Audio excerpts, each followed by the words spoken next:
Hi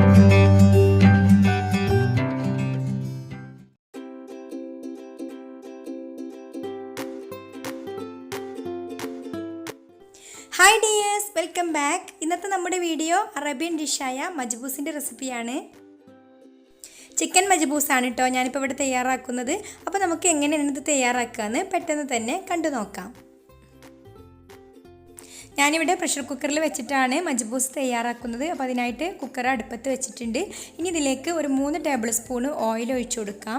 sunflower ഓയിലാണ് കേട്ടോ ഞാൻ എടുത്തിട്ടുള്ളത്. ഓയിൽ ചൂടാവുന്ന സമയത്ത് ഇതുപോലെ 2 ചെറിയ കഷ്ണം പട്ട ഇതിലേക്ക് ഇട്ട് കൊടുക്കാം.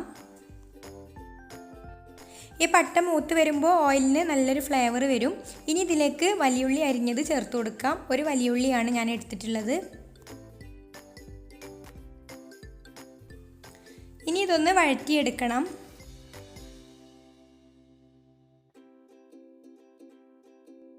ഇപ്പോൾ സവാള ഇവിടെ നന്നായിട്ട് വഴന്ന് വന്നിട്ടുണ്ട്. ഇനി ഇതിലേക്ക് മാഗിയുടെ ഒരു ക്യൂബ് ചേർത്ത് കൊടുക്കാം. പിന്നെ ഇതിലേക്ക് ഒരു പച്ചമുളക് ഇതുപോലെ 2ആയിട്ട് കീറിയതും കൂടെ ചേർത്ത് കൊടുക്കുന്നുണ്ട്. ഇനി പാകത്തിനുള്ള ഉപ്പ് ചേർത്ത് കൊടുക്കാം. പിന്നെ ഇതിലേക്ക് ഇഞ്ചി വെളുത്തുള്ളിയും ഇതുപോലെ ചതച്ചെടുത്തത് 1 ടേബിൾ സ്പൂൺ ചേർത്ത് കൊടുക്കാം. ഇനി ഇതുപോലൊരു ഡ്രൈ ലെമണും കൂടെ ചേർത്ത് കൊടുക്കുന്നുണ്ട്. പിന്നെ ഇതിലേക്കൊരു 2 തക്കാളി ഇതുപോലെ നന്നായിട്ടൊന്ന് അരച്ചെടുത്തത് ഒഴിച്ചു കൊടുക്കാം. എന്നിട്ട് നന്നായിട്ട് വഴറ്റിയെടുക്കണം. ഈ തക്കാളിയിലെ വെള്ളമൊക്കെ വറ്റി എണ്ണ തെളിയുന്നത് വരെ വഴറ്റിയെടുക്കണം. ഇപ്പോൾ തക്കാളിയിലെ വെള്ളമൊക്കെ വറ്റി നന്നായിട്ട് എണ്ണയൊക്കെ തെളിഞ്ഞ് വന്നിട്ടുണ്ട്. ഇനി ഇതിലേക്ക് മജ്ബൂസിൻ്റെ മസാല ചേർത്ത് കൊടുക്കാം. 1.5 ടീസ്പൂണ് മജ്ബൂസിൻ്റെ മസാലയാണ് ചേർത്ത് കൊടുക്കുന്നത്. അപ്പോൾ മജ്ബൂസിൻ്റെ മസാലയുടെ അളവ് നിങ്ങൾ റൈസ് എത്രയാണോ എടുക്കുന്നത് അതിനനുസരിച്ച് കൂട്ടിയെടുക്കണം. ഞാനിപ്പോൾ ഇവിടെ 2.5 കപ്പ് റൈസ് വെച്ചിട്ടാണ് ചെയ്യുന്നത്. ഇനി ഇതിലേക്ക് ഇതുപോലെ കുറച്ച് വലിയ പീസാക്കിയിട്ടുള്ള ചിക്കൻ ഇട്ട് കൊടുക്കാം. ചിക്കൻ ഇട്ട് കൊടുത്തതിന് ശേഷം ഇതുപോലെ ഒന്ന് വഴറ്റിയെടുക്കുക. ഇനി ഇതിലേക്ക് തിളച്ച വെള്ളം ഒഴിച്ചു കൊടുക്കാം. അപ്പോൾ ഞാനിവിടെ അപ്പുറത്തെ സ്റ്റൗവിൽ ഈ ഒരു റൈസിലേക്ക് വേണ്ടിയിട്ടുള്ള വെള്ളം പാകത്തിന് അളന്ന് തിളപ്പിക്കാനായിട്ട് വെച്ചിട്ടുണ്ടായിരുന്നു. അതിൽ നിന്ന് പകുതി ഒഴിച്ചു കൊടുക്കാം. ഈ ഒരു ചിക്കന് മുങ്ങാനുള്ള പാകത്തിലുള്ള വെള്ളം ഒഴിച്ചു കൊടുത്താൽ മതി. 2.5 കപ്പ് അരിക്ക് 5 കപ്പ് വെള്ളമാണ് ഞാനിവിടെ തിളപ്പിച്ചെടുത്തിട്ടുള്ളത്. അപ്പോൾ അതിൽ നിന്ന് അല്പം ഇതിലേക്ക് ഒഴിച്ചു കൊടുത്തിട്ടുണ്ട്. ഇനി കുക്കർ അടച്ച് വെച്ചിട്ട് ചിക്കന് നമുക്ക് ഒരു വിസിൽ വരുന്നത് വരെ വേവിച്ചെടുക്കാം. ഇപ്പോൾ ഫ്ലെയിം ഓഫാക്കി ഇതിൻ്റെ ഉള്ളിലുള്ള കംപ്ലീറ്റ് പ്രഷറും പോയതിന് ശേഷമാണ് കുക്കർ തുറന്ന് നോക്കുന്നത്. ഇനി ഇതിൽ നിന്ന് ഈ ചിക്കൻ്റെ പീസുകളൊക്കെ നമുക്കൊന്ന് എടുത്ത് മാറ്റണം.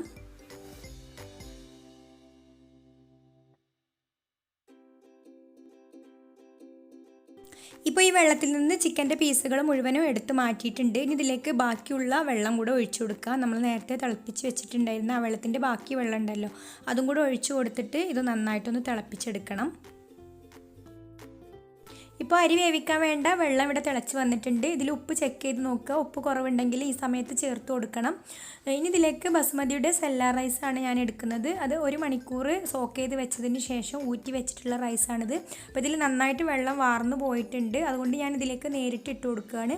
അല്ലെങ്കിൽ ഞാൻ മന്തിയൊക്കെ തയ്യാറാക്കിയപ്പോൾ പ്രഷർ കുക്കറിൽ മന്തിയൊക്കെ തയ്യാറാക്കുമ്പോൾ നമ്മൾ ഈ ഒരു റൈസ് ഒന്ന് വറുത്തെടുക്കുകയാണെങ്കിൽ, വെറുതെ ഒന്ന് ചൂടാക്കി എടുക്കുകയാണെങ്കിൽ നമുക്ക് ഉടഞ്ഞു പോവാതെ നല്ല ചോറ് കിട്ടും. അപ്പോൾ ഞാൻ മന്തിയുടെ റെസിപ്പിയിലൊക്കെ അങ്ങനെയൊന്നും ചെയ്തിട്ടുണ്ടായിരുന്നത്. അപ്പോൾ പെട്ടെന്ന് ഊറ്റിയെടുത്ത് നമ്മൾ റൈസ് ഇതുപോലെ പ്രഷർ കുക്കറിൽ തയ്യാറാക്കുകയാണെങ്കിൽ ഒന്ന് ഒരു പാനിലിട്ടിട്ട് ഒന്ന് വറുത്തെടുത്തിട്ട് ഈ ഒരു വെള്ളത്തിലേക്ക് ഇട്ട് കൊടുക്കുകയാണ് ഏറ്റവും നല്ലത്. അപ്പോൾ നമ്മൾ ഈ വെള്ളത്തിൽ നിന്ന് എടുത്ത് മാറ്റി വെച്ചിട്ടുള്ള ചിക്കൻ ഒന്ന് പൊരിച്ചെടുക്കണം. അപ്പോൾ അതിന് ഒന്ന് മാരിനേറ്റ് ചെയ്യാൻ വേണ്ടിയിട്ട് ഞാനിവിടെ ഒരു ബൗളിലേക്ക് ഒരു 1/4 ടീസ്പൂണ് മജ്ബൂസിൻ്റെ മസാലയും ഒരു നുള്ളു ഉപ്പും പിന്നെ 1 ടീസ്പൂണ് കാശ്മീരി ചില്ലി പൗഡറും കൂടെ ഇട്ട് കൊടുക്കുന്നുണ്ട്. ഇനി ഇതിലേക്ക് അല്പം വെള്ളം ഒഴിച്ചിട്ട് ഇതൊന്ന് പേസ്റ്റ് ആക്കി എടുക്കണം. ഇനി ഈ ഒരു പേസ്റ്റ് ചിക്കനിൽ നന്നായിട്ടൊന്ന് പുരട്ടി കൊടുക്കുക.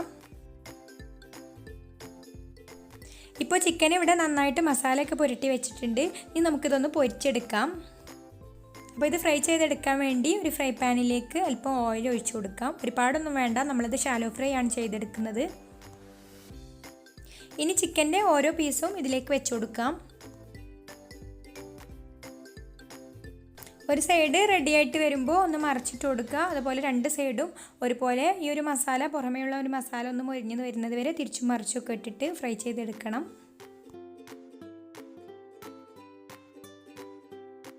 അപ്പോൾ ഇതിവിടെ റെഡി ആയിട്ടുണ്ട്. ഇത്രയും മതി. ഇനി നമുക്ക് ഫ്ലെയിം ഓഫ് ആക്കാം. അപ്പോൾ നമ്മൾ നേരത്തെ വേവിക്കാൻ വെച്ചിട്ടുണ്ടായിരുന്ന റൈസ് ഇപ്പോൾ ഇവിടെ ഒരു വിസിൽ കഴിഞ്ഞതിന് ശേഷം ഞാൻ ഫ്ലെയിം ഓഫ് ആക്കിയിട്ടുണ്ട്. ഇനി നമുക്കിതൊന്ന് തുറന്ന് നോക്കാം. ഇതിലേക്ക് അല്പം മല്ലിയില അരിഞ്ഞത് ഇട്ട് കൊടുക്കാം. പിന്നെ മുഴുവനായിട്ടുള്ള ഒരു 2-3 പച്ചമുളകും കൂടി ഇട്ട് കൊടുക്കുന്നുണ്ട്. ഇനി ചോറ് ഇതുപോലെ പതുക്കെ ഒന്ന് മിക്സ് ചെയ്ത് കൊടുക്കണം, ഉടഞ്ഞു പോവാത്ത രീതിയിൽ. എന്നിട്ട് നമ്മൾ പൊരിച്ച് വെച്ചിട്ടുള്ള ചിക്കൻ ഇതിൻ്റെ മുകളിലേക്കായിട്ട് ഇട്ട് കൊടുക്കാം.